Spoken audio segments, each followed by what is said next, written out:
Boa noite, meus irmãos. Sou eu mesmo falando, viu?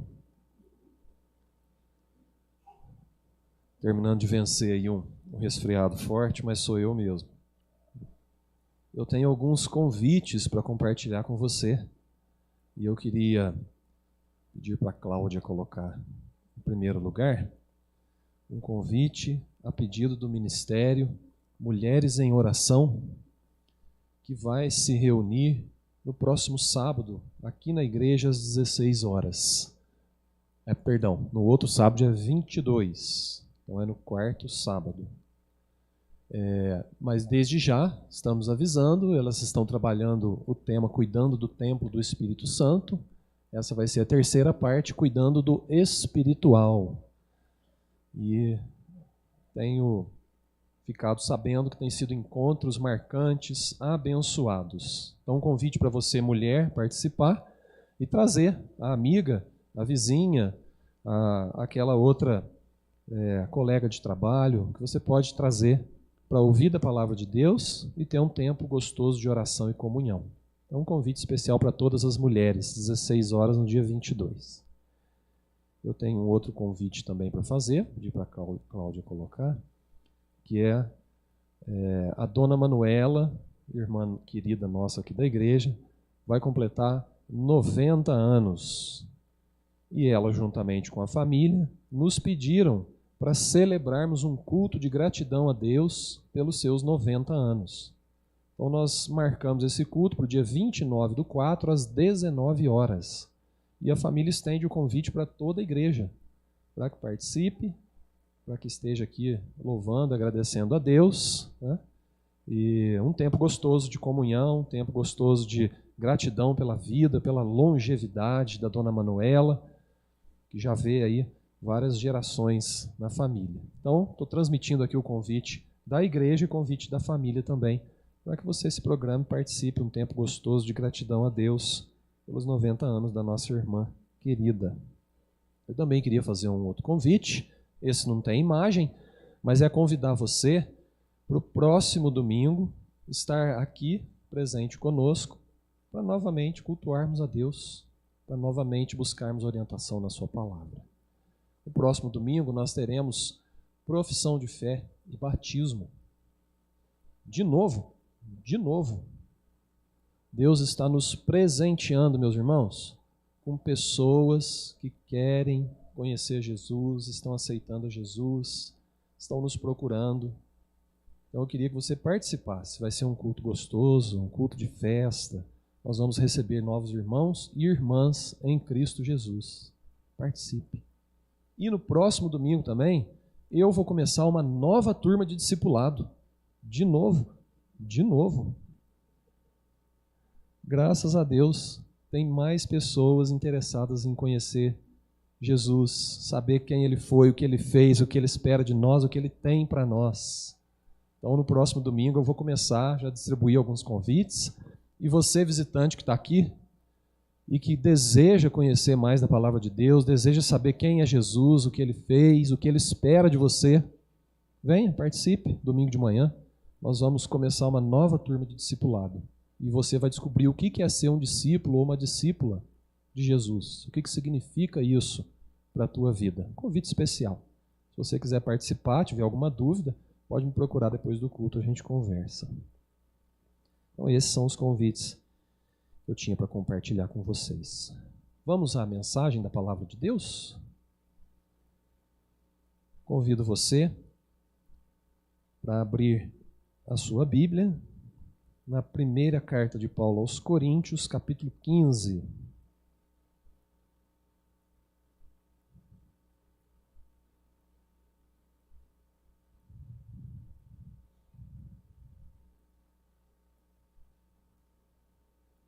Hoje temos um fundo gostoso das crianças cantando.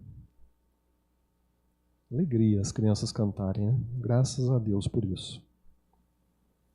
Quero ler com vocês, meus irmãos, o texto da palavra de Deus, que se encontra em 1 Coríntios 15, e eu vou ler os 19 primeiros versículos dessa carta de Paulo. Eu prometo que eu não vou me estender, prometo que eu não vou pregar muito comprido hoje, mas eu gostaria de contar com a sua atenção. Leia o texto junto comigo, mantenha sua Bíblia aberta. Nós vamos recorrer ao texto algumas vezes e vamos buscar a orientação de Deus para a nossa vida. Então diz assim a palavra de Deus, meus irmãos. Irmãos, venho lembrar-vos o evangelho que vos anunciei, o qual recebestes e no qual ainda perseverais. Por ele também sois salvos, se retiverdes a palavra, tal como vô-la preguei, a menos que tenhais crido em vão. Antes de tudo, vos entreguei o que também recebi, que Cristo morreu pelos nossos pecados, segundo as Escrituras, e que foi sepultado e ressuscitou ao terceiro dia, segundo as Escrituras. E apareceu a Cefas e depois aos 12.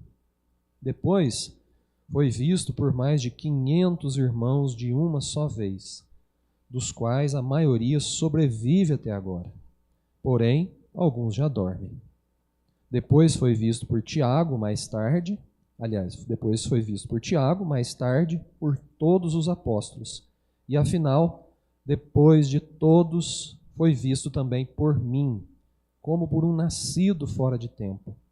Porque eu sou o menor dos apóstolos, que mesmo não sou digno de ser chamado apóstolo, pois persegui a igreja de Deus.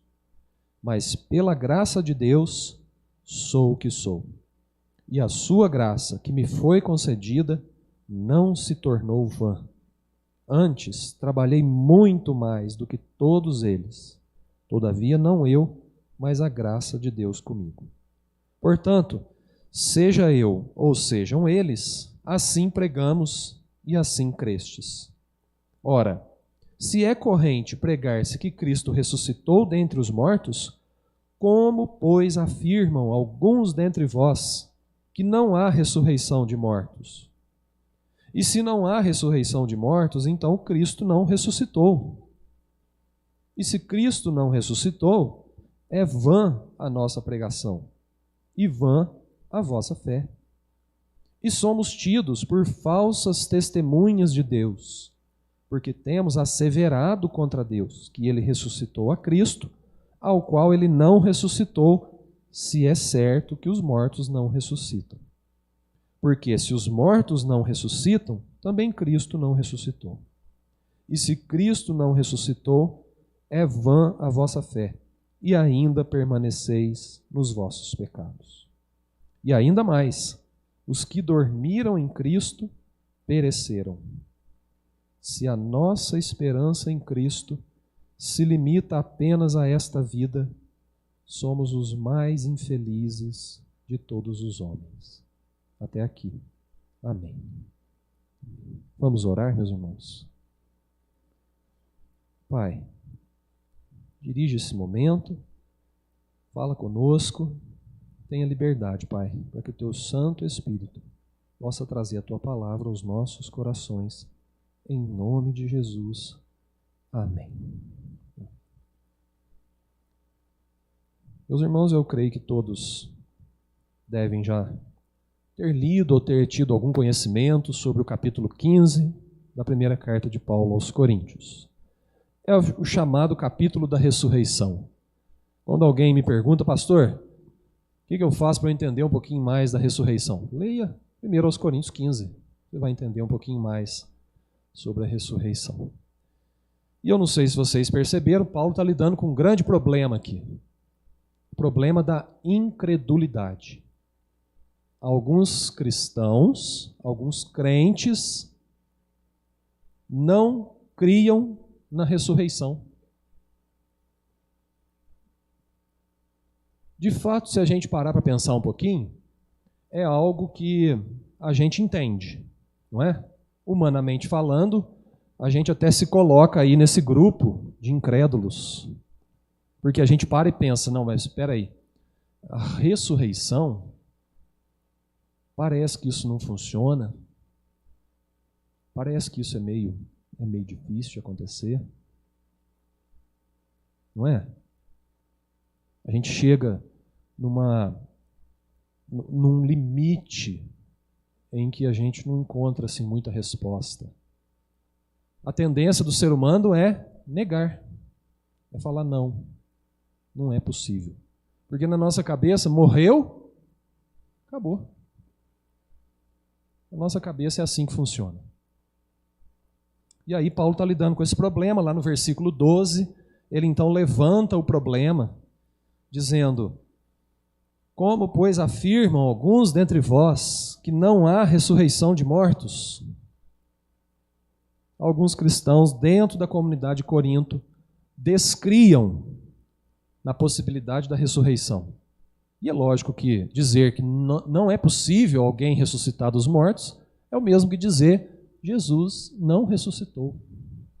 Isso não é possível acontecer. Então nós temos aqui um problema humano, o ser humano lidando com a sua limitação, o ser humano lidando com a sua finitude, o ser humano lidando com a sua realidade mortal. Com a sua realidade mortal.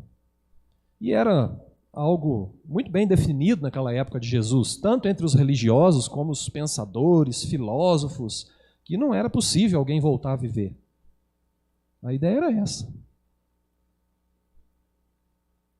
Acontece, meus irmãos, que Jesus de Nazaré, chamado Rei dos Judeus, foi morto e ao terceiro dia ressuscitou. Alguns até tentaram esconder o fato.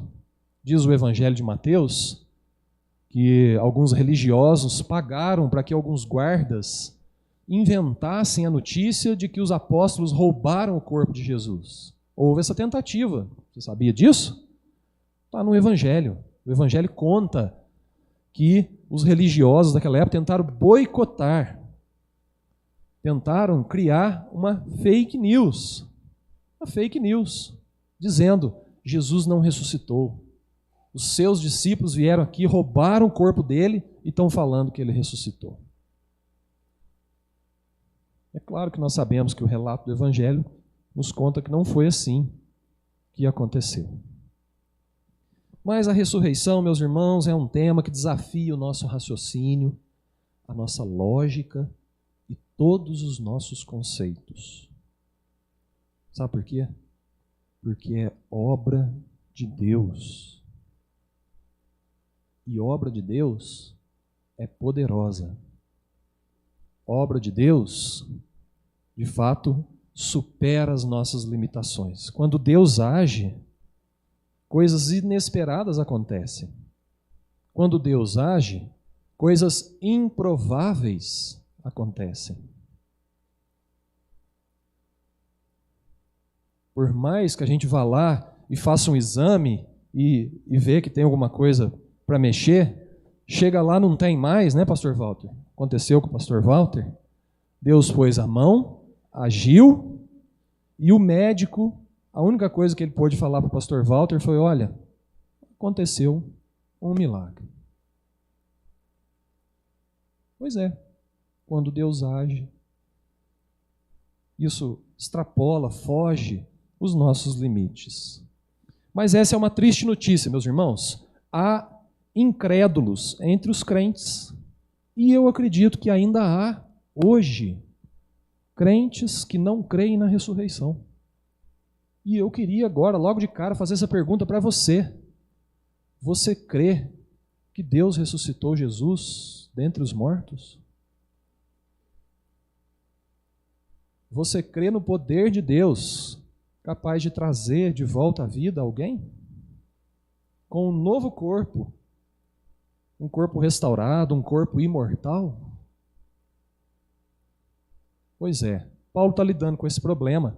E Paulo vai usar aqui, meus irmãos, 3 argumentos para bater o martelo nessa verdade da ressurreição. E eu queria compartilhar com você esses 3 argumentos.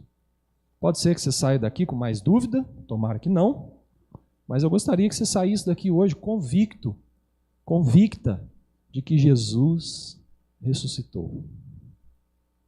Vamos ver os argumentos que Paulo usa aqui? Então, o primeiro argumento que ele usa, eu quero dizer para vocês e vou mostrar para vocês no texto. O primeiro argumento que ele usa é: seguimos um rei vivo. Você pode repetir isso comigo? Seguimos um rei vivo. Em outras palavras, ele está dizendo assim, olha, Coríntios, irmãos, nós não seguimos um rei morto. O nosso rei está vivo. E para sustentar esse argumento de que nós seguimos um rei vivo, ele diz, olha, eu estou pregando isso para todas as pessoas, com convicção. E ele resume o evangelho aqui, não sei se vocês notaram, mas a partir do versículo 4, aliás, no 2 ele fala, olha, eu preguei para vocês, para que vocês crescem. E aí no 3 ele diz assim, eu entreguei, o que eu entreguei? Que Cristo morreu pelos nossos pecados, segundo as Escrituras, e que foi sepultado e ressuscitou o terceiro dia, segundo as Escrituras. Eu estou anunciando essa verdade, crendo nisso, crendo que aconteceu. Mas ele vai mais adiante. Ele fala, olha, alguns irmãos nossos encontraram com Jesus ressurreto. Ele diz no versículo 5 que Jesus apareceu para Cefas, apareceu para Pedro, que era um líder importante, conhecido na região, falado, ouvido na época de Paulo. Paulo não cita, mas Jesus apareceu para as mulheres, primeiro, antes do que para qualquer outro homem ou discípulo. As primeiras testemunhas oculares da ressurreição de Jesus foram as mulheres, discípulas. E para mim o relato mais maravilhoso que a Bíblia traz do encontro das mulheres com o túmulo vazio é o de Lucas, que nós lemos hoje. Quando os anjos chegam para elas e dizem assim, por que buscais entre os mortos ao que vive? Não procurem Jesus mais entre os mortos. Vocês não vão encontrar. Vocês vão encontrar Ele entre os vivos, porque Ele está vivo, Ele ressuscitou.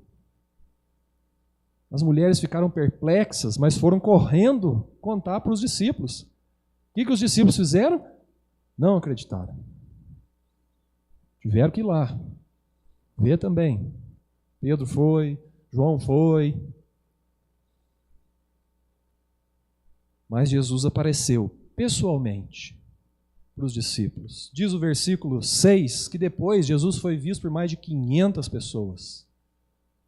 E o versículo 7 diz que Tiago também presenciou Jesus, viu Jesus, conversou, teve um tempo com ele, ressurreto.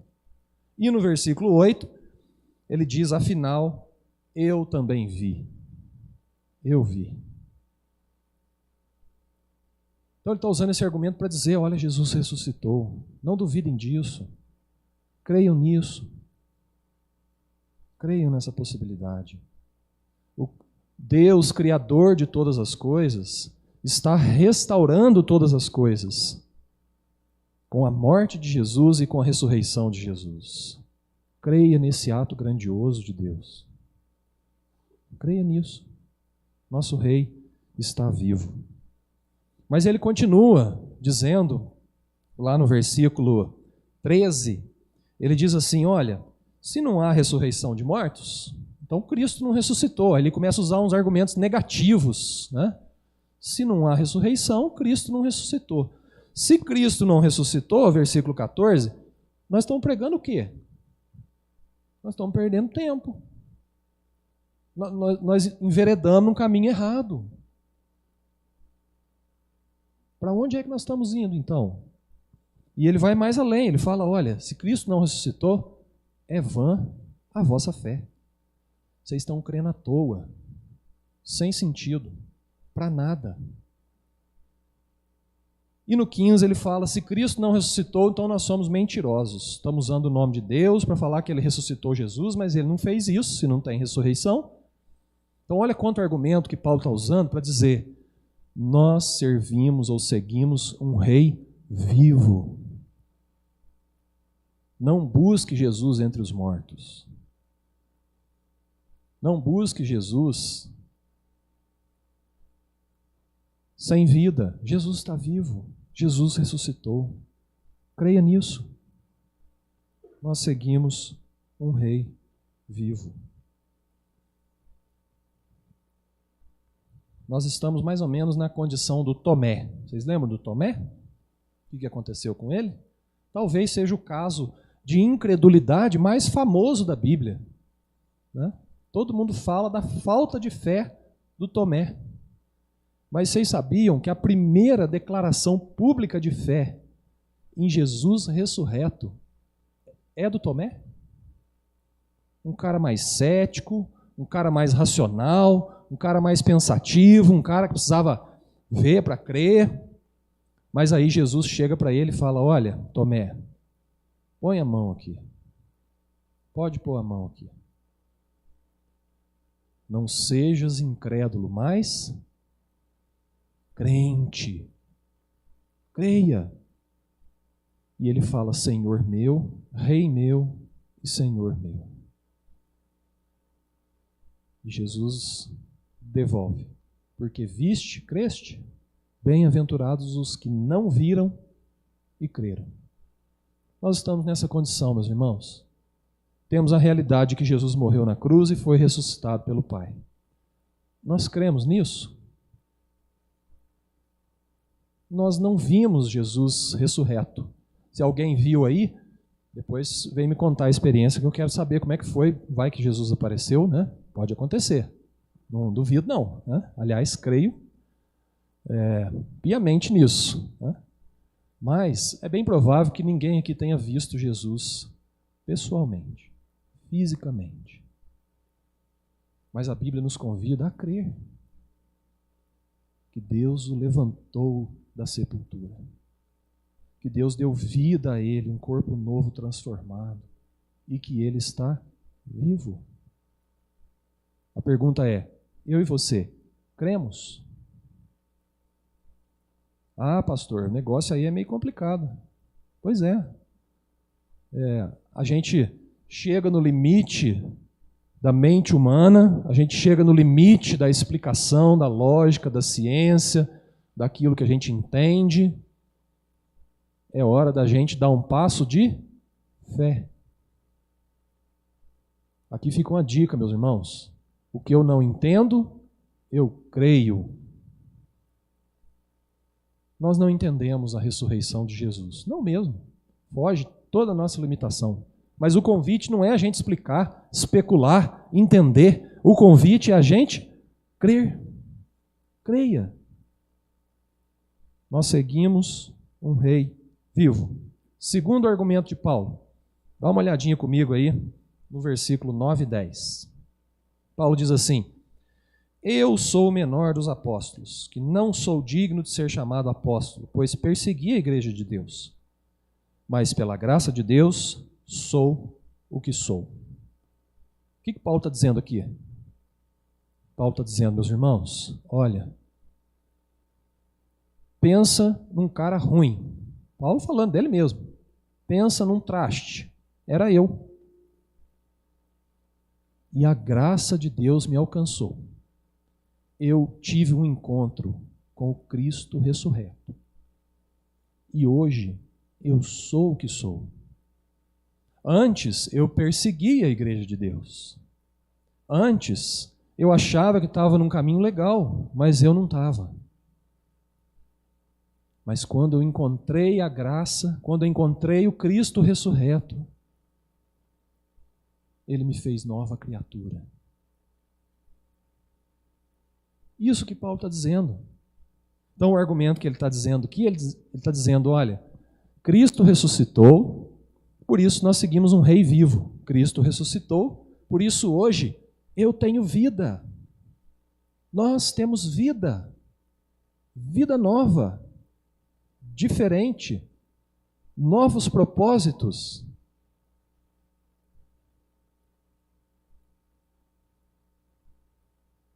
Você pode repetir isso comigo? Hoje temos vida.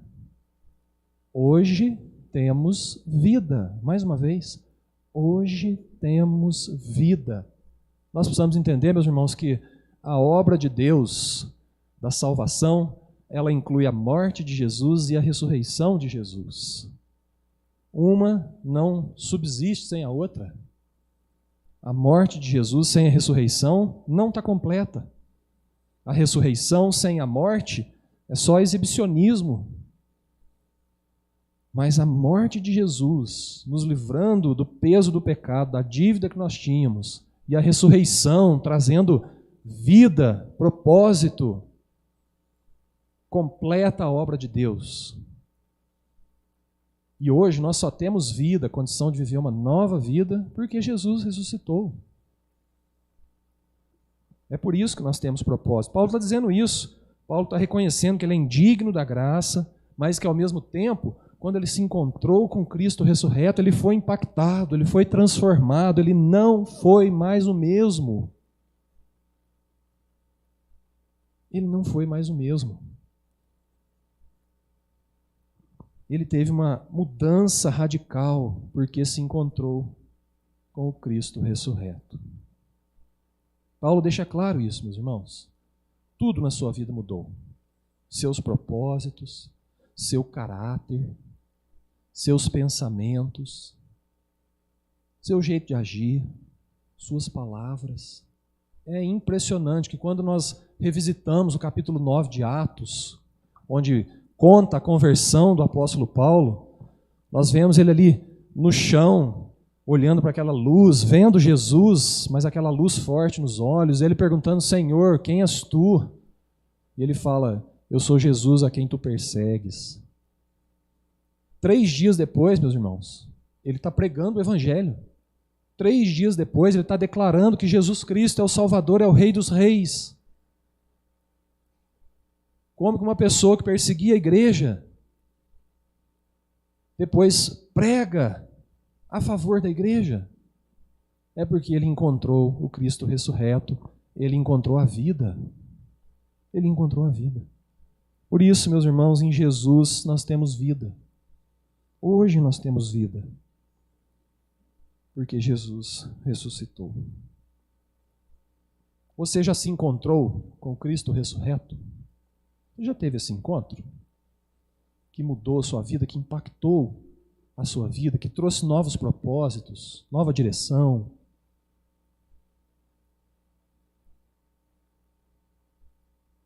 Pergunta bem particular. Mas eu ouso dizer, meus irmãos, que se vocês, ou se você, meu irmão, minha irmã, não encontrou Jesus, não encontrou a vida, ainda está morto. Ainda está sem vida. Porque só em Jesus nós temos vida. Vida de verdade. Vida com abundância. Vida com sentido, com propósito. Em direção àquilo que Deus tem para nós. Então esse é o segundo argumento de Paulo. Hoje nós temos vida. Eu fui impactado pelo Cristo ressurreto. Vocês foram? É como se ele estivesse perguntando: eu sou o que sou hoje porque eu encontrei Jesus ressuscitado. Ele me achou, ele me tirou das trevas, ele me tirou daquele caminho de perdição. Se você não se encontrou, busque Jesus. Se encontre. O último argumento que Paulo usa, meus irmãos, está no versículo 19, e eu queria que você prestasse bastante atenção nesse versículo. Nós já vamos encerrar. Lá no versículo 19, Paulo diz assim: se a nossa esperança em Cristo se limita apenas a esta vida, somos os mais infelizes de todos os homens. Paulo está dizendo o seguinte, meus irmãos: tem mais por vir. Você pode repetir isso comigo? Tem mais por vir. Mais uma vez. Tem mais por vir. Tem mais, meus irmãos, para acontecer. Tem mais história. A nossa história nesse mundo onde a gente experimenta tanta dor, tanta luta, tanto sofrimento, a nossa história aqui, meus irmãos, não acabou. Jesus levantou da sepultura, meus irmãos, para garantir para mim e para você que tem mais por vir. Creia nisso. Dito isso, eu queria falar para você, Não tema uma pandemia. Não tema a Covid-19. Não tema o câncer. Não tema a falta de dinheiro. Não tema a maldade humana que tanto nos aflige, que tira a vida de crianças numa creche. Não tema esse mundo caído. Não tema o inimigo. Não tema, meus irmãos, não tema a morte. Não tenha medo, porque Jesus ressuscitou e tem mais por vir. Você crê nisso? Que a tua história não termina aqui? Que o teu último endereço não é um túmulo gelado e vazio? Eu espero que você creia nisso. Porque o preço dessa conquista foi a vida de Jesus, o poder de Deus restaurando Jesus.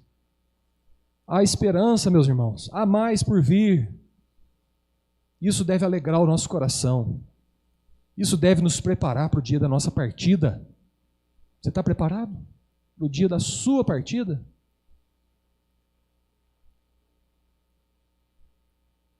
Se você segue um rei vivo, você ganhou essa vida desse rei, e você sabe que tem mais por vir, então você está preparado, você está preparada. Convido você para se encontrar com esse rei vivo, para ganhar essa vida dele e para ter convicção de que tem mais por vir. Tem muito mais, meus irmãos. Tem muito mais. Paulo chega a dizer aqui que se Cristo não ressuscitou, aqueles nossos queridos que partiram, pereceram. Essa seria uma notícia muito triste, né? Saber que pessoas que nós amamos tanto, que já não estão mais conosco, pereceram. Caíram na escuridão. Mas Paulo diz que não, que tem mais por vir. E aquelas pessoas que nós amamos, que também caminharam com Jesus, estão lá, meus irmãos, desfrutando demais. E nós precisamos crer nisso, nos preparar para isso, confiar nessa esperança. Convictos disso, a gente vive melhor. A gente se prepara para viver melhor, a gente se prepara para morrer também. As pessoas hoje gostam muito de se preparar para viver, mas ninguém se prepara para morrer. Já notou?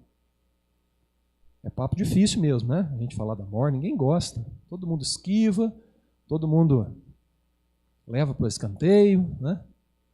Inclusive tem um ditado que fala que a única certeza que nós temos é a... Eu queria mudar esse ditado. Meus irmãos, a única certeza que nós temos é a vida. Se a única certeza que você tem é a morte, eu sinto por você. Porque a única certeza que nós temos é a vida. É a vida. É o poder de Deus que deu vida para Jesus, dá vida para nós, dará vida para nós. Então, se você continua falando esse ditado, reformule ele. Se alguém falar para você a única certeza que eu tenho é a morte, você fala, não, a única certeza que eu tenho é a vida. Jesus trouxe isso para mim, trouxe essa convicção. Creia nisso, creia nisso. Vamos orar para encerrar? Feche os teus olhos. Quero convidar você para uma breve reflexão, antes de nós cantarmos um hino e ministrarmos a ceia. Bem objetivo, meus irmãos. Você crê na ressurreição? No poder de Deus capaz de trazer da morte, que foi capaz de trazer Jesus da morte? Essa promessa também é para nós. Nós seremos ressuscitados. Creia que nós seguimos um Rei vivo. Em Jesus nós temos vida, meus irmãos.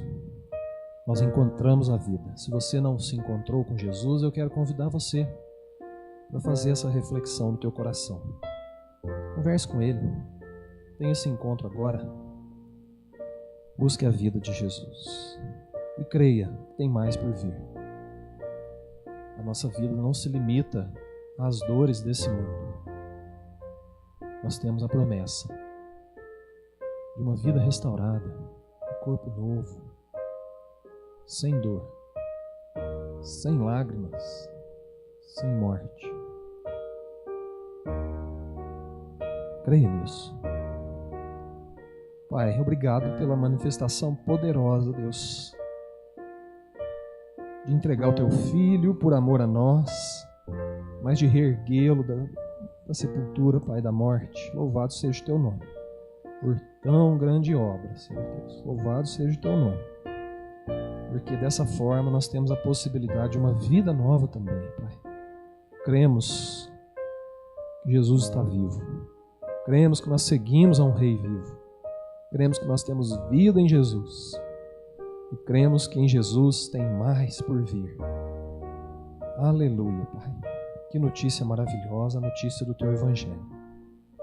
Agradecemos pela Tua palavra que renova em nós a esperança de que essa vida não termina aqui, mas a vida contigo é eterna e tem muito mais, Pai. Louvado seja o Teu nome por isso, Pai. Em nome de Jesus oramos. Amém.